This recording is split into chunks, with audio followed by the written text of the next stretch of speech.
Perkenalkan, nama saya Asfa Zahra Maulida dengan NIM 21109121200027 dari Program Studi Kesehatan Masyarakat Fakultas Kedokteran Universitas Lambung Mangkurat.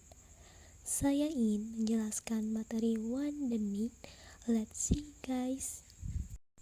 Di sini saya akan menjelaskan beberapa subtopik, yaitu yang pertama, pengertian One the Need. Yang kedua, cara pengukuran One the Need. Dan yang ketiga, faktor yang mempengaruhi One the Need. Yang pertama, pengertian One the Need. One, menurut Philip Kotler dan Kevin Landkeller, One yaitu kehendak adalah keinginan manusia untuk memenuhi kebutuhan tertentu dengan cara-cara tertentu. Contohnya seperti keinginan untuk memiliki mobil, rumah besar, atau gadget model terbaru. Kemudian, menurut Septo P. Arso, tahun 2009 diartikan sebagai hasrat terhadap pemenuhan yang lebih lanjut sehabis mencicipi kebutuhan, biasanya bersifat subjektif dan bersifat individual. Kemudian, pengertian need.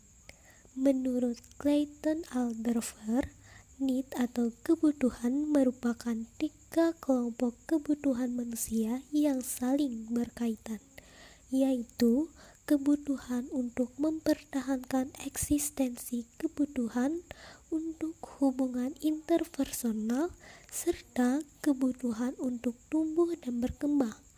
Need menggambarkan kebutuhan dasar insan menyerupai pangan, sandang, papan, pendidikan, kesehatan, rekreasi, dan lainnya. Subtopik yang kedua yaitu cara pengukuran One the Need. Ada beberapa cara, yaitu yang pertama observasi, yang kedua studi pasar, yang ketiga interview, yang keempat survei, dan yang terakhir yaitu diskusi. Subtopik yang ketiga adalah ada beberapa faktor yang mempengaruhi One the Need. Yang pertama, faktor psikologi. Faktor ini meliputi kebutuhan seseorang untuk merasa aman, dicintai, diakui, dan memiliki rasa harga diri yang tinggi. Kebutuhan psikologi yang tadi terpenuhi juga dapat memicu One untuk memenuhi kebutuhan tersebut. Yang kedua, faktor fisik. Faktor ini meliputi kebutuhan dengan menunda seperti makanan, air bersih, tempat tinggal, pakaian, dan lain-lain.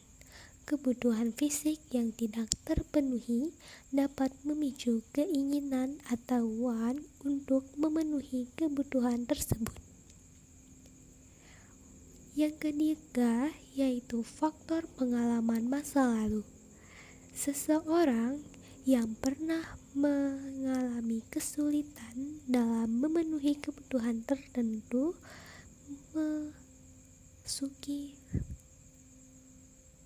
mungkin lebih cenderung memiliki wants yang kuat terhadap hal tersebut. Yang terakhir adalah faktor budaya dan lingkungan. Seseorang yang hidup juga dapat mempengaruhi One the Need mereka. Sebagai contoh, seseorang yang hidup di daerah dengan iklim yang sangat panas. Sekian pemaparan dari saya. Mohon maaf apabila ada penyampaian yang kurang berkenan. Terima kasih. Wassalamualaikum warahmatullahi wabarakatuh.